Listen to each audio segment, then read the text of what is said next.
Summertime is heating up at Global Voice Broadcasting. Hot music, hot talk, and hot topics. All day, every day, 24/7.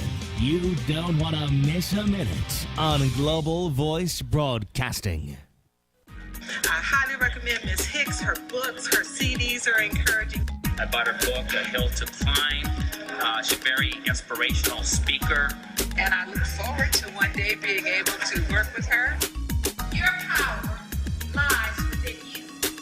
Let it loose. Aspiration, inspiration, motivation, edification, determination. These are the keys of life success, brought to you by none other than award-winning author, motivational lecturer, business consultant, and much more as she gets you aimed to your purpose. And now, ladies and gentlemen, young and elder, from Hollywood to the entire world, here is your host of Aim to Purpose, the radio show, Louise Hicks, along with her co-host, yours truly, Kenan Wesley Mason.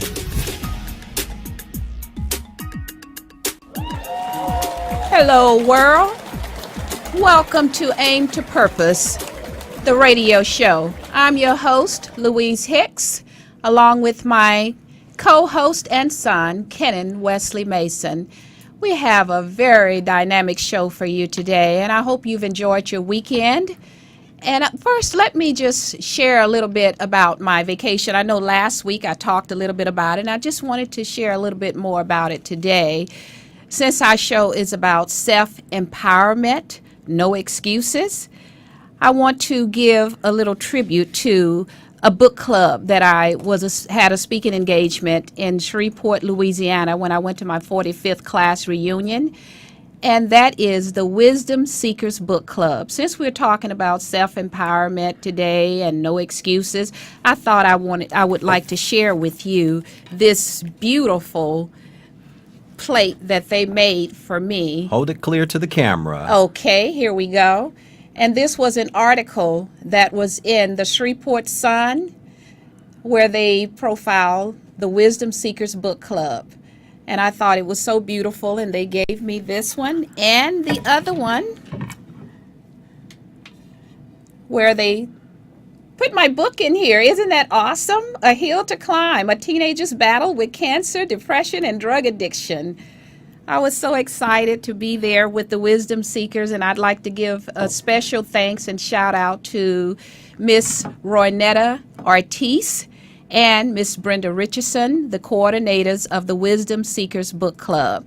And since we are talking about, and here they are, the beautiful ladies, the one in the black and white, Miss Roynetta Ortiz, and the one in the beautiful fuchsia, Miss Brenda Richardson. They are the coordinators, and this is so empowering because I was able to speak with their book club members. They had put my book on display, and they wanted me to come, since I was there for my 45th class reunion, to my hometown, Shreveport, Louisiana. And it's awesome to have book clubs and share knowledge, because this is one of the things that's so important to us, to make sure that we're educated. And we have a hot topic today. We have a dynamic guest in the house today, Professor Baron K. Brown, that we will be introducing to you shortly. But first, before we really get into the hot topics, let me have my son Kenan to say a word. Say hello. Hello. Just want to say it's always good to be here. Like my mom said, we definitely have a hot topic, which is kind of it's amazing how things kind of happen in divine order with certain things that are going on right here in our own backyard, and the guests that we have that can really bring in the dynamic of what the show is about today. As far as the show topic is no excuses. Correct. Right. Self-empowerment, no excuses. Self-empowerment, no excuses. And could have been called Crisis in America, but we didn't know we were going to have this situation to happen. And so happened by divine intervention, we got Professor Baron K. Brown, who happens to be a professor in administration of criminal justice. How about that? Right. So we're happy to have him, and we'll have him on shortly. Is there anything else you wanted to? I would just like to thank the Wisdom Seekers Book Club for inviting me out and to impart some information to them when I was there in Shreveport back in July, a month ago, and it was exciting. And thank you, Miss Artis and Miss Richardson, for having me. You ladies were so dynamic, and your book club was just awesome. And that was the second time you had me. And I love these plates, and thank you so much. And now we're going to go to a commercial break, and we're going to come right back and introduce you to Professor Brown and get right into the topic of today, self-empowerment. Yes. No excuses. And again, if you want to chime in on any of our conversations throughout the show, definitely call in. The number is 1-323-522-5482. Once again, that's 323-522-5482. And we will be right back.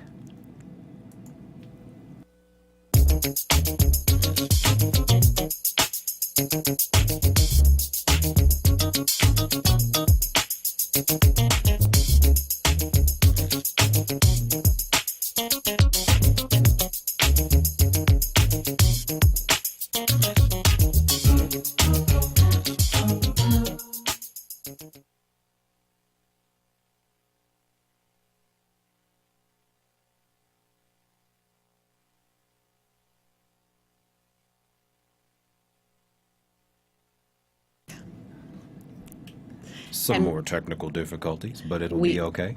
We are having a little bit of a technical difficulty, but we are back, and we will clear it up in just a minute here, and we will introduce you to our professor, and we will move right along. Matter of fact, go ahead and let's introduce him, and then we can go Let's into... introduce our special guest for today. Professor, let me share a little bit about Professor Brown with you audiences today across the world. Our special guest, Professor Baron K. Brown, is currently a full-time professor for the Administration of Justice program at Chaffee Community College in Southern California.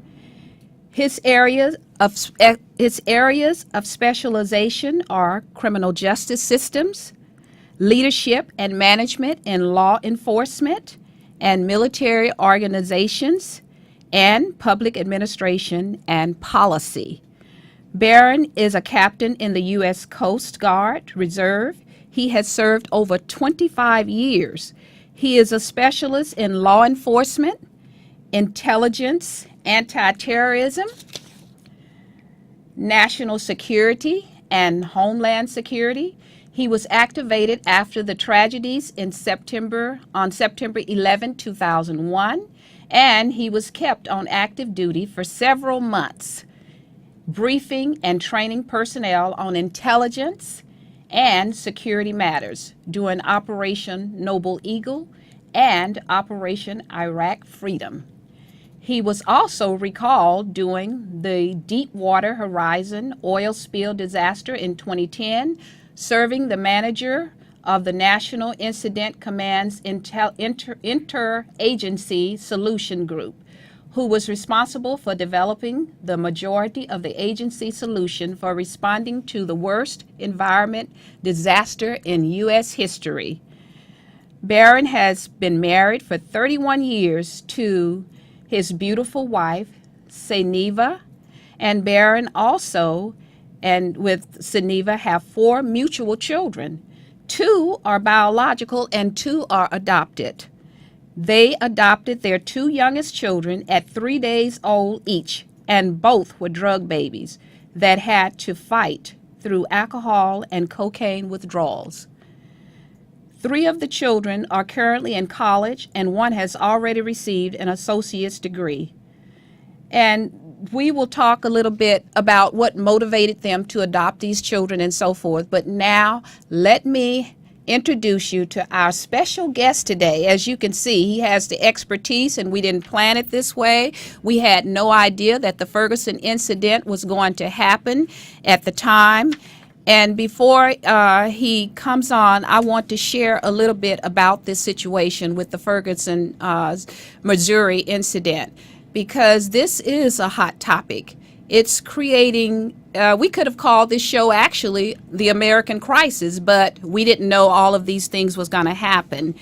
And I just want to share a little bit with you about a couple of incidents, because a lot of this is about racial profiling and police brutality. Now, I was racially profiled at the age of 19, and I'm 63. It happened to me. As I mentioned earlier, I was born in Shreveport, Louisiana. But when I was about 19, I had moved to California to come to college. And I happened to be at a mall. And I just want to briefly share these stories with you to kind of give you some contrast of, we know that this is real and it's a reality. And I was walking out of one of the stores at Cerritos Mall in California, Cerritos, California, and so happened about 3 or 4 white kids were just inches ahead of me. And I was by myself, and guess who was pulled in the store after the theft buzzer went off? I was. I was searched, and after I was searched, and they found nothing on me because I was raised with values and had never stolen anything in my life. And they apologized to me and let me go. I was only 19, so I really didn't have any idea how to handle this situation. But nevertheless, it happened to me. My second profiling, this was the 20th century. This was in the late 70s? This was the 20th century, yes, the late 70s. Now let's fast forward to the 21st century, 2008. Dallas, Texas. I was profiled again. I happened to be at a store in one of the malls. I think it's called the Town Center East. It's either in Dallas or Mesquite, Texas, right there outside of Dallas if it's Mesquite. But many of you may know about it. Town Center Mall, I believe, is the name of it. I happened to be in this store buying some souvenirs. And lo and behold, it was a weekday, so the store wasn't really crowded. There were maybe 15, 20 people in the store, including myself. And I kind of observed for a minute there. Everywhere I went, this young white lady was on my trail. Everywhere I turned, there she was. Finally, I said, she must be following me. So I said, I'm going to take a detour and just lead her on a detour and see for sure and see who's in this store. And sure enough, that's what I did. And lo and behold, as I did my detour, I observed who was in the store. I was the only black person in the store, and we're talking 21st century, 2008. I'm in my mid-50s, I guess. I'm 63, mid to late 50s. And I turned around all of a sudden once I detected that she was definitely following me, and almost stepped on her. And I said, "Oh, excuse me," very calmly, "are you following me?" And she says, Oh no. She got very, little bit razzled, and I can understand why. No. I said, yes, you are. I said, so don't try to deny it, because I did a detour and I've already observed everybody in this store. I'm the only black person in this store. I know you're following me and you think I'm going to steal something. I've never stolen anything in my life. So where's the manager? Because I would like to discuss this with them, or the store owner. And of course she said, okay, very sheepishly then, because I think she realized what she had done and that I was onto it. Went to the counter where there were 2 white gentlemen sitting there, and I asked who was the manager, and they said, okay. The one told me he was, and I explained to him the same thing that I had shared with her, showed him my California license, that I'm a California resident, came into your store just to buy something, and here, lo and behold, I'm being profiled and followed like I'm a thief going to steal something. They apologized after I explained to them, and I wasn't going to buy anything out of the store, but because I was ready to go home the next day and wanted to take some souvenirs, I went ahead. And that particular day, I think we all learned a valuable lesson because of the circumstance of what happened, and they were apologetic. I went and spent over $500 really in the store. And now let me share, my son here with me today would not be here had it not, possibly would not be here, let's put it that way, was it not for the Long Beach, California Police Department. All policemen are not bad. Ken was a young toddler, and I had gone to a friend of mine's house back 1978, I believe it was. He was about 4 years old. I had dressed him very nice, had already gone to Sears and bought him a very cute little outfit and went to visit one of my friends. And the kids were all out playing and having a good time. And she said, "Oh, they'll be fine. Just leave them with the manager of the apartment." And that's what I did. And after a while, I said, "Oh, well, let me go and check on Ken." She said, within 5 minutes of them being out, because I was always raised with the commitment that you need to monitor your children and make sure they're okay. And I was going to go and check. She said, "Oh, no, they'll be fine. The manager is watching the children." And I said, "Okay." But after about 20 to 30 minutes, and I had mentioned it 2 or 3 times, that what I call my intuitive, operative, natural ability kicked in. And that's that little gut feeling that says, you need to go and check on your child. And I said, "I don't care what you say, I'm going to go and check on my child." So I went outside to check, and guess what? All the children were there except Kenan. He was nowhere to be found. But I had become hysterical because we looked and searched and searched. He was nowhere to be found. We had called the police. There was no report about him. Finally, we got a report, and my son had been picked up off the streets. He had wandered away, not knowing where he was, had no armband. From that day forward, I put an armband on my son, engraved, so that if this ever happened again, and I would advise parents to do something to this effect if you have a young child, because he wasn't able to tell them where he lived. He might have been 3, I'm not sure, but it was he was 3 or 4.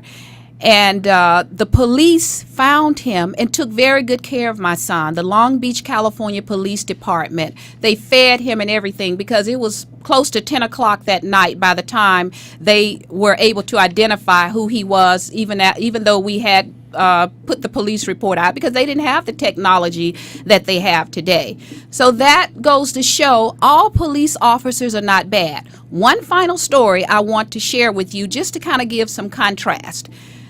When I was about, I guess, 19 or 20, a college student, my roommate and I were on the bus, and she had dropped her wallet. And she didn't even know she had dropped it, nor did I. There was a white lady with her daughter that was only about 10 or 12. They followed that bus until we got off the bus, because they saw one of us. They didn't know who had dropped it, but they knew we had dropped something. They picked it up. It was her wallet. She only had $40 in it, but at that time, we were 19, just kids, struggling. This lady followed that bus until we got off, which was about 4 or 5 miles, maybe a little further. And she came up to us, drove up to us, and asked, "Did one of you drop something, your wallet or something?" And we said no immediately, because neither one of us thought we had dropped anything. From that, she said, "Well, check your purses." I checked mine. My wallet was intact. My roommate checked hers. Her wallet was missing. This lady had done an act of kindness and was an honest person, but the moral of the story is she taught her daughter a valuable lesson, who was only about 10 or 12. And that goes to show you that children are not born with racism. They're taught these kinds of values, and we need to be conscientious about what we are teaching our children and how we are teaching them, and we have to learn from education. With that being said, I want to bring on Professor Brown, and we got some really things to talk about. Let's say hello to Dr. Brown. Professor Baron Brown. K. Brown. Yes. And I didn't mean to take up all that time, but I just needed to do that to give some type of contrast as to what's really going on here. No, I appreciate the context, and I appreciate what you said about all police officers not being bad. It's kind of funny that you would say that, because I do an exercise with my students where they create a collage that simply talks about their feelings about the criminal justice system. Good, bad, indifferent, up, down, left, right. It doesn't really matter, because there's no really wrong answer. Right. The thing about it is that in doing this, and it may sound like a very rudimentary exercise, isn't that kind of elementary school? No, it's not. Right. Because it gets to the deepest cuts of where these kids, these young adults, where their feelings really are, and what their perceptions are of law enforcement, the criminal justice system, social equity, and a bunch of other things. And you do find that an overwhelming amount of them have serious reservations about law enforcement. Yep. And a lot of it, as we look at the institution where I teach at Chaffey College, of which I am not a representative of Chaffey. I'm here on my You're own on your time. own merits. On your own, That's the best absolutely. way to go. Professional and personal Yes. opinions. So these are not necessarily the opinions Yes. of Chaffey College. Yes. But I have some great colleagues there, and a lot of what they've talked to me about formally, informally, on a very personal level, inspires a lot of what I'm going to say today. So the thing is that it really gives you an insight into how these young adults are thinking about the criminal justice system, and a lot of it is divided along racial lines, and an overwhelming amount of African American Hispanic males have a negative view. Now, this is a non-scientific study, of course, because it is an exercise, but I do it every single semester. I've been there for 9 years. This is starting my 10th year. Wow. And so I have to now take their perception and the what I call victimization via social conditioning that they have, and now I have to dispel the half truths or the myths or the body of misinformation and tell them exactly how law and policy actually works. Yeah. And by the end of the semester, they not only have it, they're hungry for more. Right. One of the biggest challenges I have is trying to get more African American males in my classes. As I've approached them on campus, because I was like, why can't I get any black guys in my classes? Yeah. I've talked to, because all the young people, they collect in their groups and their cliques and so on all over the campus. Some of it's racially exclusive, some of it's intermingled. But I've gone around, actually asked them at the student union and different other places they congregate. I introduce myself. I say I teach administration of justice. Why don't young black men take administration of justice class? We ain't trying to hear about the police. Right. And that's the first Right. thing we ain't trying to Right. I said, but don't you want to know Right. your rights? Yes. Your knowledge is your power. Your knowledge is your Yes. empowerment. Yes. Oh, because y'all ain't got nothing right to say. You probably down with them. You used to be the police, right? And I was like, okay.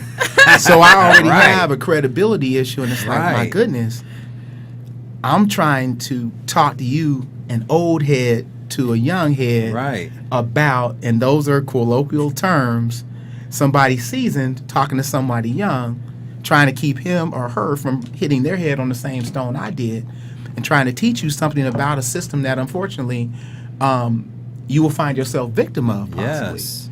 if you don't know your rights. Right. Okay? I assert that we have probably, especially in light of defendants and arrestees, we probably have the most just system with the most significant amount of defenses built into it through our Constitution of any legal system on the planet. But is it perfect? Absolutely not. No, it's Is not. it absolutely impartial or objective? No. Okay, because still, when I stand in front of a judge or a jury, they still see a black man. Yeah. They don't Yes. see necessarily an see- educated And- man. They don't A necessarily human see, being, and they don't see necessarily an educated man. They don't necessarily see a non-violent man. They don't see a person that falls outside of maybe their stereotypical views, if they have that. And so every single day that you're alive and talking to my peer group, my African American male friends that are in their 50s or late 40s, every day that you're alive, you have to consciously think about, how do I navigate through this system without irritating someone, without threatening someone? And this is unintentional. This is just by my natural cultural nature. Right. In the way that I communicate with people. If I And- raise my voice, I'm the angry black man. Right. And it's like, no, I'm not angry. I'm You just can't have passion passionate. anymore. No. And Right. that's You can't have what passion it's all anymore. about. And You were passionate passion is for threatening. what you were doing. And it's Passion is truly threatening. unfortunate that a lot of times I have to really take a step back, take a deep breath, and realize, how am I getting ready to package or platform what I'm getting ready to say? Right. And And as you speaking get of that- older, you get less and less tolerant of folks who don't have the patience to understand I'm simply expressing a point. And speaking of expressing a point, we have a clip that we Okay. want to play here. and then we want you to express some more points here. Okay. So let's show that clip, Okay. because it will shed some more light on some of the things you just talked about. Okay. Absolutely. In the past decade alone, January 24th, 2004, Timothy Stansberry, Brooklyn, New York, unarmed. November 25th, 2006, Sean Bell, Queens, New York, unarmed. January 1, 2009, Oscar Grant, Oakland, California, unarmed. January 29th, 2010, Aaron Campbell, Portland, Oregon, unarmed. July 18th, 2011, Alonzo Ashley, Denver, Colorado, unarmed. March 7th, 2012, Wendell Allen, New Orleans, Louisiana, unarmed. September 14th, 2013, Jonathan Farrell, Charlotte, North Carolina, unarmed. July 17th, 2014, Eric Garner, Staten Island, New York, unarmed. August 9th, 2014, Michael Brown, Ferguson, Missouri, unarmed. In the past decade alone, these men and hundreds of others have lost their lives to police. Local police report to the FBI killing at least 400 people a year.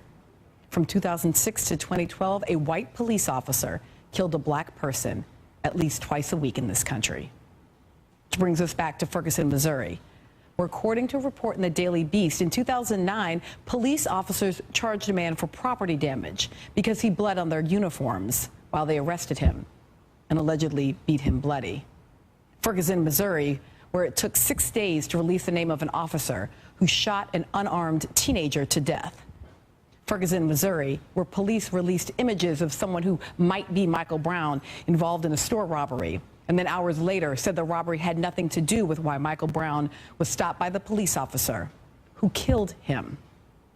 Ferguson is just outside St. Louis, Missouri, the place where, as historian Blair Kelly reminded us this week in The Root, Dred Scott sued for his freedom on the grounds that he and his wife had for many years lived in a free state. His case eventually went to the Supreme Court, and in 1857, Chief Justice Roger Taney declared that Scott had no right to sue because, as a black man, he was never intended to be an American. Speaking on the clause in the Declaration of Independence that all men are created equal, Taney wrote, quote, "It is too clear for dispute that the enslaved African race were not intended to be included and formed no part of the people who framed and adopted this declaration." And he went on to say that black men had no rights which the white man was bound to respect. No rights which the white man was bound to respect. No rights which the white man was bound to respect. No rights which the white man was bound to respect. Wow. Okay, Professor Brown, seeing that clip, what do you think about the lack of respect? Do you think this is a mindset that has traveled the circuit for so many years, and this mindset may be still there with many, and that's why education is so important? Well, this is such a complex, such a complex problem, and such a complex body of issues. And when looking at this, if you try to discuss any of this, the symptoms or the disease, if you discuss it outside of a historical context, then we might as well not have the discussion. The experience of African Americans in this country is unique. The experience of Native Americans in this country is unique. The experience of Hispanic Americans in this country is unique. Japanese Americans in this country, unique. All these things. You have to talk about it within the historical context. But the way that we have been socially conditioned in this country, we unfortunately only see, like when I ask my students on a survey that they take, give me your definition of what a criminal is. I tell them, be careful when you answer. All right, and I tell them, Curious to hear that answer. Be cautious about the way that you move forward in your answer on the lines of race or gender or culture. And you still have students, even in this millennial age, that still see, well, more black guys commit more crimes than white guys. And it's like, whoa. Well, now if we look at incarceration rates and we look at these other factors where pundits will say with statistical information, we have 13% African American population in this country, but a disproportionately high amount of African American men in prisons and jails. But you also have to look at the inverted model of that and how that comes to pass. Look at Congress and its demographic makeup. Look at our judiciary at every single level. Right. And its demographic makeup. Look at our police officers nationwide and the demographic makeup. And what is suspicious behavior from someone outside your culture can simply be a pair of sagging pants because you like hip-hop style and you're not a gangster. Right. Now, I don't know how many times I've ridden with partners that point to a young African-American man and may have looked at that person as a gang member. I said, no, he's not a gang. He's hip-hop, dude. Yeah. And you're like, how can you tell? I There's said, a distinction. If I have to really explain it to you, you probably ain't gonna get it. Right. Right. And I don't mean to oversimplify that way, but there is a cultural exclusivity in recognizing, understanding, appreciating, and even going through that as, in my generation, froze, Jerry curls, platform shoes, all these other things. Right. And if we fixed up our car and lowered it a little bit, put the rims on, we're a gang member. Or if we put the rims on, we're a gang. It's like, no, I'm a car person. Yeah. I just freak my car out. I just like to fix it up. And having the back seats of your car ripped out, thrown onto the curb, you sitting. I have yet, and I know this. I'll probably get calls on this. I'll probably have somebody want to hit me over it. But I have yet to see more than maybe 3 young white men between the age of 16 and 30 years old sitting with their legs extended on the curbside, crossed legs, crossing their ankles, hands on their thighs, back seat out of their car, folks going through their cars, and then just after they're done, and get out of town and don't come back. I used to see this every day because it happened to me. Yep. And from ages of 14 all the way up until my early 20s, before I got into law enforcement, I've been held at gunpoint by police officers, did nothing. Was this at the time when you were a police officer? Oh, I've been held at gunpoint as a police officer, and I had to be really careful because I was identified as a blank with a gun. When someone saw my shoulder holster inside my jacket, they ran inside a local police department and said, hey, there's an N-word outside with a gun. And a lieutenant came out, and this happened in Gardena. A lieutenant came out. That's Gardena, California. Helped me at gunpoint, told me not to move, all this other stuff. Hey, you've been described as this. Do you have a gun on me? Yes, so I'm off-duty peace officer. And the thing about it is that I used to work for this guy. I was a cadet at Gardena Police Department. Wow. And he didn't recognize me. Now, it had been years, but when I turned around, I addressed him by name and rank, and he was like, who are you? I said, I used to work for you. I'm Baron Brown. I was a cadet in 1980. But he didn't recognize you at that time. And it was just amazing. He felt awful about the situation, but he told me exactly how my description was given out. And I was those two men. I was their worst fear. Because that's always what's envisioned. Right. And when you clutch your purse a little tighter, when you move to the back of the elevator, when I get on, when I get pulled over and I'm asked, whose car is this? Or when's the last time you smoked? Or when's the last time you were in jail?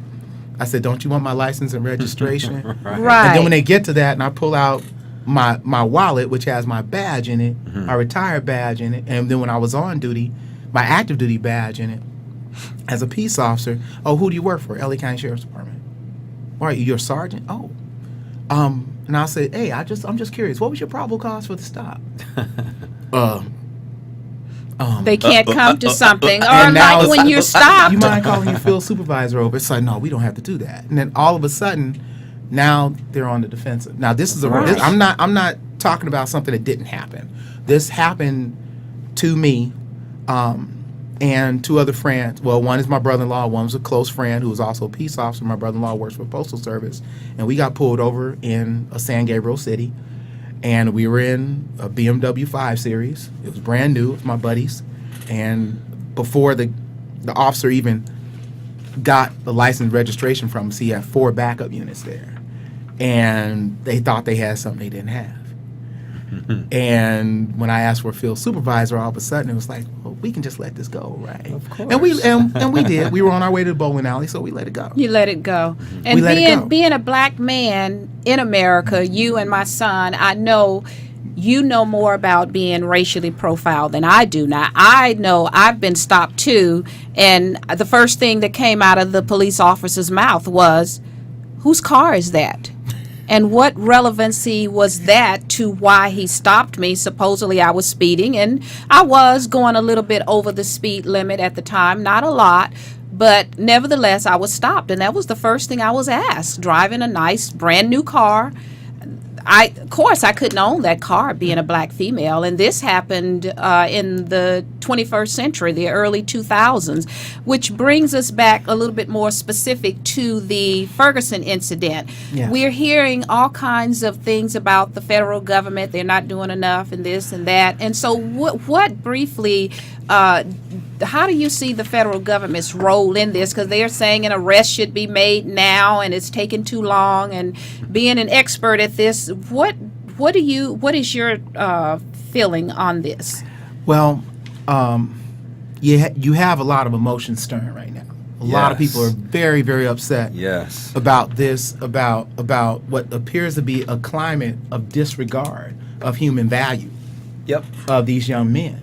And as that was Melissa Harris Perry, right? Yes. As she kept on delineating and naming off Yeah. these young men, and the common theme behind it, what have we as a society, and I would even say within our own ethnic, racial, and cultural groups, what have we assigned as the value of our young men? And I would say this: if we don't value our young men, we are, by being a military person, we are missing the opportunity to meet the mission. Yeah. We are not going to make the mission if we continue to disregard and devalue certain groups of people. As a country, we can't make the mission. Yep. We can't get to where we collectively, as an Right. electorate, have to go. Yeah. And when you disregard pools of talent, like I've recently recruited for a major university I'm in the U.S. Coast Guard, and I recently recruited and conducted minority outreach for the Coast Guard Academy. And when you have people within organizations and institutions, even outside the Coast Guard, that are saying, well, it's just too hard to find good STEM students that are African American. I said, you're not looking hard enough. Right. They're I said, everywhere. you're ignoring a pool. I said, how can you expect to find them if you won't go to the communities where they thrive, where they live? Yeah. Right. Well, our return on investment isn't high enough, and you hear this kind of rhetoric Excuses. from Yeah. everything from Ivy League schools to who Yes, tout excuses. that I do want diversity and I want diverse enrollment, but are you willing to go to Imperial and Crenshaw to do it? Yeah. in LA? And those are the kind of questions that you have to put right out there in front, and people run from those questions. Right. And suddenly I'm racially sensitive. Yeah. And I'm not objective when I'm having a conversation. No, I am. I'm tired of groups of people being disregarded and devalued. And That disrespected. and that goes back to why is this happening, and what is the value that we put on African American Hispanic males in this country between the ages of 16 and 25 years old. And we really don't have high expectations for them. No, if you we look don't. at if you look at it from a K through 12 standpoint, from a community college standpoint, from a four-year university standpoint, the expectations aren't globally high. And let me And so interject tone isn't something in set. here when you said the expectations, because that goes back to our educational system as well. Mm-hmm. My son, Kenan, right here, and he had a black teacher. He wasn't doing so well in a history class. And I went to the school briefly to Just speak put with Kenan her. out there, huh? And guess what she says to me? Oh, he's doing fine. But he could have done better, and I know he could have. But it was like the expectation of him was very low. And this is from a teacher. So we need to look at the educational system also. And I believe a lot of these things are by design to keep the masses delusional, illusional and confused, because we need to take and look internally. And we look at this young man, and my heart goes out to his family, because this has to be, I can only imagine what his family must be feeling right now. Losing a son, only 18, never had an opportunity to live his life, to have children, grandchildren for them. It has to be heartbreaking. And then they bring in the captain, Ron Johnson, I believe is his name. And now many are saying he's a pawn. And who's the real pawn here? And with that being said, I wanted to bring something else that came to my Facebook page about the killing when you talked about all the killings of the black men. Someone sent me something, said, what about the killings? And I have it right here. What about the killings in Chicago? Ask yourself this question. With all the murders in Chicago, which are 98% black, killing black, why aren't you there? And this was a picture with Al Sharpton and Jesse Jackson. Flip it over and put it to the put it to the so people can see. Yeah, this is what. Back it up. There This you is go. what I'm reading from. This was sent to me on my Facebook page. And that brings to mind here another question. That is so true, because as a child, I was always taught charity starts at home. We got to start conditioning ourselves to self-empower ourselves. And also, I'd like to interject that our first show, which started in July, it was just Kenan and myself. Then we had our first guest, Dr. Roman J. Benjamin here, who is she quit a 6-figure job to start a school to help black men, to educate them, to help them to be self-empowered, financially, economically stable, some stability to bring into the home, because she said that, and we all know that a lot of parents are missing in action here. And this is part of the problem, but it is a collective problem. So with that being said, we need to figure out here, why are we saying we need to where are these people? What about the mayor of Chicago? What about the governor of Illinois? Where are these people? Mr. Rahm Emanuel. Rahm Emanuel. And Mr. Pat Quinn. Okay, where the are governor they? of Illinois. Where are they when all of this black on black killing is going on? Because this is not just about making one community better. It's about making America better. And until we work on a collective issue here about making America better, we cannot just go out and boycott 1 day or 2 days. And this was something else about boycotting businesses. I don't believe that is the answer. That's not the answer. Because And it how are never you will going to be. go and boycott these white establishments and say you're going to trade with black businesses just that 1 day or 2 days? This is an ongoing issue. So why haven't you been trading with black businesses all along? They didn't just come about on September 8th or September whenever you're talking about boycotting. They've been here all along. So where were you then? And to the religious leaders and so forth, Dr. Benjamin, and I want you to talk about this too, Professor Brown. She's a female, and she started this school, and it's just not limited to blacks, but her mission is more significantly catering to black men because of the crisis we have with black men. So what do you say to that, Professor Brown?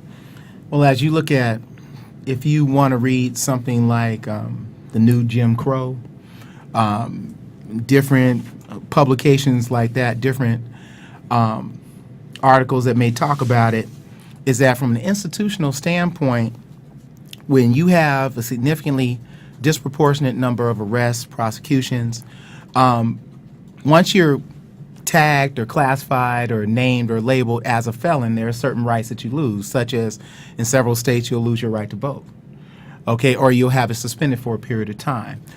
You may not be able to secure a license. I don't know if any of you recall, but on the back side of your typical job application, right at the bottom, and have you ever been convicted? Okay, so when they ask these questions, these are disqualifiers.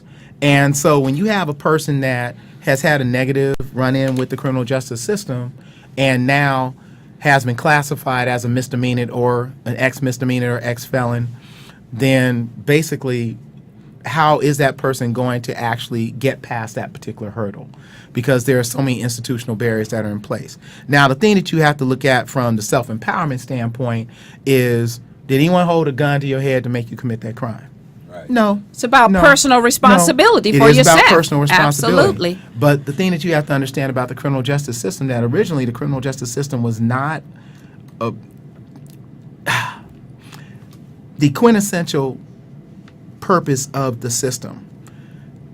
At the last resort is incapacitation to separate a person from society that will pose a threat to society. But while in custody, they're supposed to be getting rehabilitated.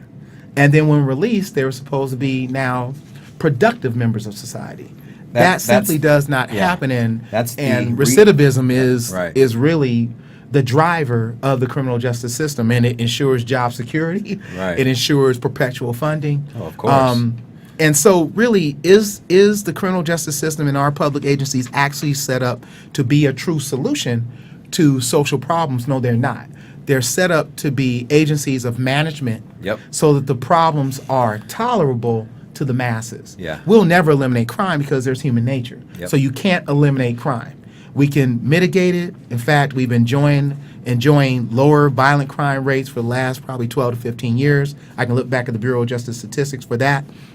But the thing about it is that when you look at crime and you look at perpetrators and you look at the fact that we really aren't a warm and embracing, you got a second chance, my man, type of society right now, because that's not the mode that we're in, then we basically have set up an entire generation of people for failure. Yeah. And you cannot perpetuate or move forward a racial, cultural, ethnic community when you have its male membership totally disenfranchised. Okay, so when you look at it from an institutional or systemic level, it's like, my goodness, this is almost pseudo-genocidal. And there's so many, it's horrible. And there's so many laws on the books. Every time you step out your door, you're breaking a law. And see, and that's what probation and parole, basically, when you look at, I call it the tail. Yeah. Okay, and the system can step on that tail anytime you mess up. And so that is another factor as you look at probation and parole, as you look at the way that our system is set up. Incarcerating people is actually not the solution. And we cannot continue to warehouse because it doesn't solve anything. There are more prisons. There are more prisons built versus having people to go somewhere where they can learn how to get out of that mindset for them to be a criminal. And that is so true, because we spend more money on the prison system than we do our educational system of educating our children. We lag so far behind other nations in pumping money into our educational system. Right. That's a problem here. And we warehouse more criminals. Yep. Yes, and we the thing do. about it is that doesn't mean I'm officially a moderate. Okay, And for nonviolent crimes I'm a too. patriot. I'm a patriot. I've served my country for over 25 years. I've served my community for over 20 as a peace officer. So if anyone questions my patriotism or whether or not I love this country or not, that's something I can settle with them in the parking lot. Right. Okay. Right. So never question that. If you cut me, I bleed red, white, and blue because this is where I want to live. That's exactly This how is we where- feel, but and that's why we the have thing this about show. Exactly. But the thing about it is that a lot of folks do not see or understand even blacks as being patriotic and committed to this country because of the totally adverse and unprecedented experience that we went through over the past 400 years. But African Americans in this country, if they're given the opportunity to thrive, they can. Okay, if they're given a level playing field, and I would say that about anybody in this country. That's If they're given a level playing anybody. field, Absolutely. It's a I don't collective want effort charity. as I don't want Americans. charity. My resume is thick enough. I don't need charity. That's true. I need a fair shot. That's all we ask for. And once I'm hired, you'll see. And Once the I'm given looting and chance. robbing is not the solution. All of this No. looting and robbing and the temporary fix, it's not the solution here. And really, as you look at self-empowerment, when you think about people that are willing to take a stand and say something in social media or take a picture of everyone with their hands up and I want to see how you feel about this on Facebook, that's not true physical activism. Yeah. You need to take the same anger that you have, channel it into some kind of legitimate activist voice and move forward in a legally recognized way. All you're doing is losing the advocacy of rational, objective people that probably would want to help you out with your plight, that really would want to help you. So as you look at that, I can't condone violence. I can understand and truly appreciate your feelings, but I can't condone violence. And you're so right. And we're running out of time. We're going to have you back. Yeah, we have to. Because our time, you get on a Yeah. topic like this, you can really talk a lot about issues and solutions. And you have brought some empowering information here today. And we haven't even Professor scratched the Brown. surface. No, we haven't. We have not scratched the surface. So we definitely want to have you back. Can you come back November? Because we are booked through October, and we want you back because this is not going to go away. It's an ongoing situation here, and we know the media take a spotlight, and they'll the mass media, they'll build it up until the next Ferguson. It's business as usual, and we need to stop that. That's the only way this kind of situation, we can start having some type of dialogue to have solutions to it, because it's a mass media spotlight, temporary fix, and then business as usual, as they do with so many other issues. So let's have a final brief, because we really are out of time, and we're gonna have to get out. Do I have 30 seconds? Yes. Go Okay. ahead, sure. Yes. I'm going to hit the 5 areas of the self-empowerment points that I wanted to make. Great. Very, very quickly. Self-awareness. Are you Yes. aware? Are you aware of your possibilities? Are you aware of your limitations? Are you aware of what you need to do in order to position and platform yourself to be successful later? So awareness and self-awareness. Second is your values. What's really important to you?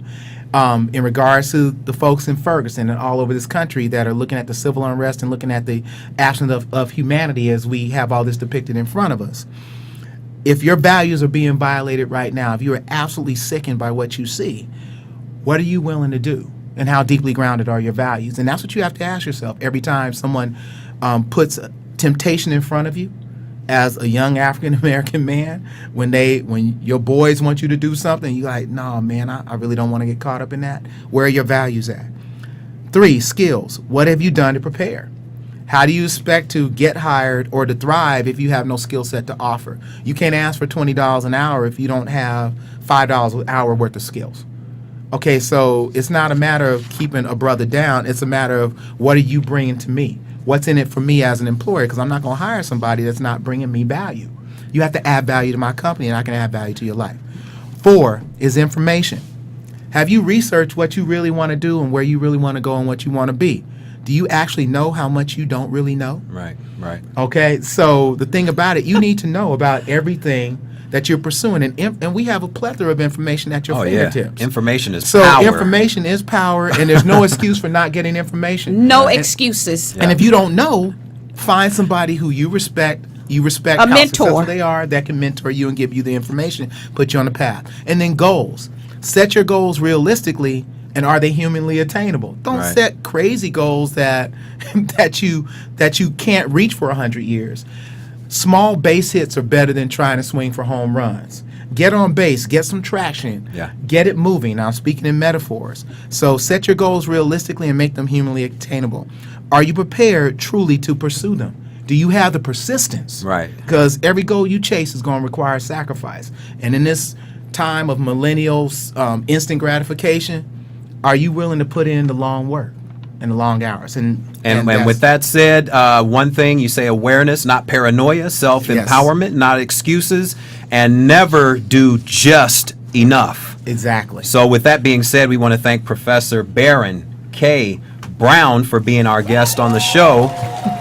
And this show today is brought to you by L. Hicks Consulting Services, and for Louise Hicks and for Professor Brown, I'm Kenan Mason. And remember, Yes. your power lies within you. Let it loose. And thank you, Professor Brown. You've brought some profound information here today. And I love those 5 Those little tenets. Yes. those 5, what do you call them? I just said the tenets of The self-empowerment. The tenets. Absolutely. We thank you for those. And until next week, we're going to have Professor Brown back. Until next week, have a great week. Thank you for the opportunity.